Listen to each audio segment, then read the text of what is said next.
राम मंदिर बनने के बाद अब अगली बारी काशी और मथुरा की है। हाँ, नहीं, कोर्ट तय करेगा या आंदोलन रुकेगा नहीं। आंदोलन रुकेगा नहीं।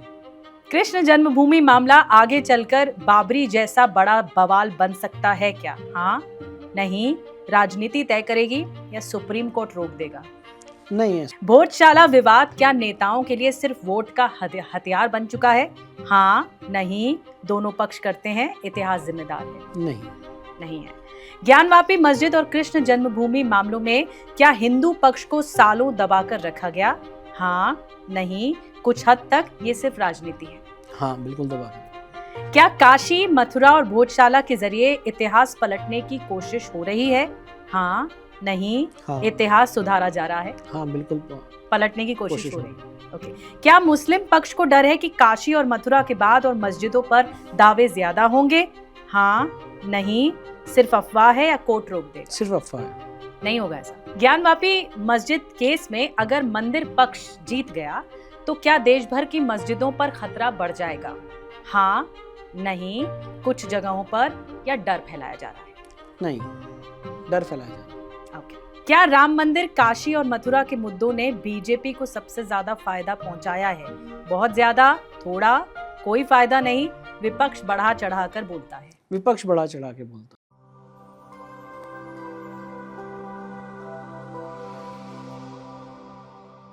राम मंदिर बनने के बाद अब अगली बारी काशी और मथुरा की है।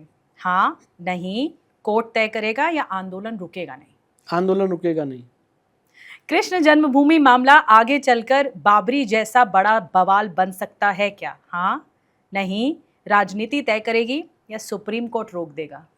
नहीं ऐसा नहीं। कोई ये जो आपने कहा उसका मेरा जवाब नहीं है। नहीं है। ओके। भोजशाला विवाद क्या नेताओं के लिए सिर्फ वोट का हथियार बन चुका है? हाँ, नहीं, दोनों पक्ष करते हैं, इतिहास जिम्मेदार है। नहीं है। ज्ञानवापी मस्जिद और कृष्ण जन्मभूमि मामलों में क्या हिंदू पक्ष को सालों दबाकर रखा गया?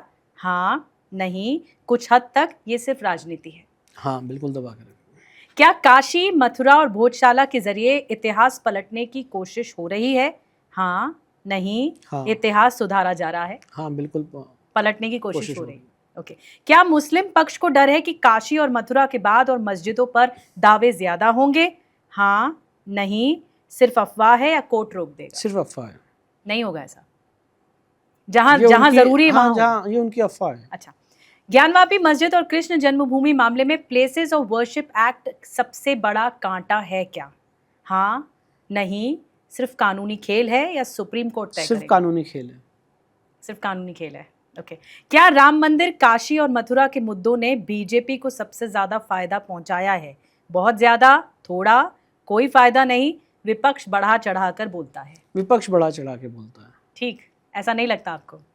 ज्ञानवापी मस्जिद में अगर मंदिर के सबूत मिले तो क्या मस्जिद हटनी चाहिए? हाँ, नहीं, दोनों साथ रहें, कोर्ट फैसला करे। बिल्कुल हटनी चाहिए। हाँ। क्या काशी और मथुरा का विवाद अब हिंदू बनाम मुगल विरासत की लड़ाई बन चुका है? हाँ, नहीं, सोशल मीडिया बना रहा है, राजनीति भड़का रही है। बिल्कुल। हाँ, बिल्कुल। विष्णु शंकर जैन, क्या इन केसेस की वजह से आपको धमकियां मिली? हाँ, नहीं, इशारों में मिली, जवाब नहीं दूंगा। नहीं, हाँ मिली हैं। सबसे बड़ा अधूरा और खतरनाक विवाद कौन सा है? ज्ञानवापी, कृष्ण जन्मभूमि, भोजशाला या प्लेसेस ऑफ वर्शिप एक्ट? संभल है, इसमें ऑप्शन ही नहीं है। ऑप्शन ही नहीं। तो आपको लगता है संभल सबसे खतरनाक? सबसे खतरनाक। और इसीलिए बवाल भी हुआ इतना। सबसे खतरनाक।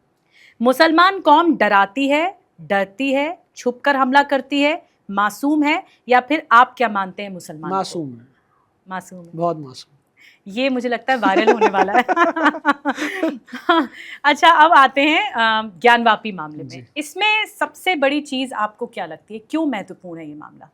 ज्ञानवापी इसलिए बहुत महत्वपूर्ण है क्योंकि 12 ज्योतिर्लिंग में से 5 ज्योतिर्लिंग स्वयंभू हैं। और उन 5 स्वयंभू ज्योतिर्लिंग में जो सबसे पहला ज्योतिर्लिंग है वो आदि विश्वेश्वर का ज्योतिर्लिंग है, जो काशी में इस जगह पे उत्पन्न हुआ था जी। तो ये एक आध्यात्मिक ऊर्जा का केंद्र है। ये सारी संस्कृति और सभ्यता की मातृभूमि है, मदर ऑफ सिविलाइजेशन है, क्रेडल ऑफ सिविलाइजेशन है। और जो पूरा 5 कोस का क्षेत्र है वो एकदम आध्यात्म से भरा हुआ क्षेत्र है, और जैसे कहा जा सकता है अविमुक्त क्षेत्र है। और उसको मुक्त कराना ये बहुत बड़ा टास्क है।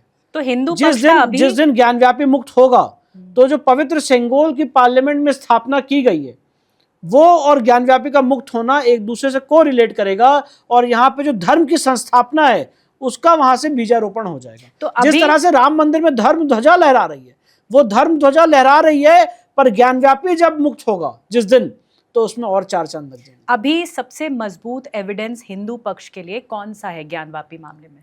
अभी एएसआई की रिपोर्ट, एएसआई की रिपोर्ट है, वहां पे जो औरंगजेब का फरमान है वो रिपोर्ट है, और जो दीन मोहम्मद का केस है वो है, हजारों ऐसे प्रमाण और है। जो कथित शिवलिंग की बात कही, बिल्कुल, वो शिवलिंग वहां पे आज मौजूद है, कथित आप कथित कह रही, मैं कहूंगा शिवलिंग जो वहां पे मौजूद है, जो कथित फव्वारा है, वो सबसे बड़ा प्रमाण है, जिसकी जांच होगी तो पता चलेगा। नंदी जो देख रहे हैं आज शिवलिंग की तरफ, इस तथाकथित ज्ञानव्यापी परिसर की तरफ, मस्जिद की तरफ, ज्ञानव्यापी मस्जिद जो कहा जाता है, जिसे मैं ज्ञानव्यापी परिसर कहता हूँ, मस्जिद है ही नहीं वो, तो वो सबसे बड़ा प्रमाण है। मस्जिद कमेटी कहती है कि प्लेसेस ऑफ वर्शिप एक्ट के खिलाफ है ये जो भी हो रहा है ज्ञानवापी। मैं कहता हूं कि ये पूरा प्लेसेस ऑफ वर्शिप एक्ट ही संविधान के खिलाफ है, प्लेसेस ऑफ वर्शिप एक्ट ही संविधान के खिलाफ है, और कोई भी काम प्लेसेस ऑफ वर्शिप एक्ट के खिलाफ नहीं है। प्लेसेस ऑफ वर्शिप एक्ट धार्मिक चरित्र निर्धारित करने की इजाजत देता है। ये बात ज्ञानव्यापी के मामले में सुप्रीम कोर्ट में भी एक टिप्पणी की गई थी इस मामले में। तो इसकी जब जुडिशियल स्क्रूटनी होगी तो समझ में आएगा कि प्लेसेस ऑफ वर्शिप एक्ट सही है कि गलत है। पर मैं ऐसा मानता हूं और आपके चैनल के माध्यम से कहना चाहता हूं कि in the fitness of the thing सबसे अच्छा रहेगा कि सरकार प्लेसेस ऑफ वर्शिप एक्ट पे अपना एफिडेविट कोर्ट में दे,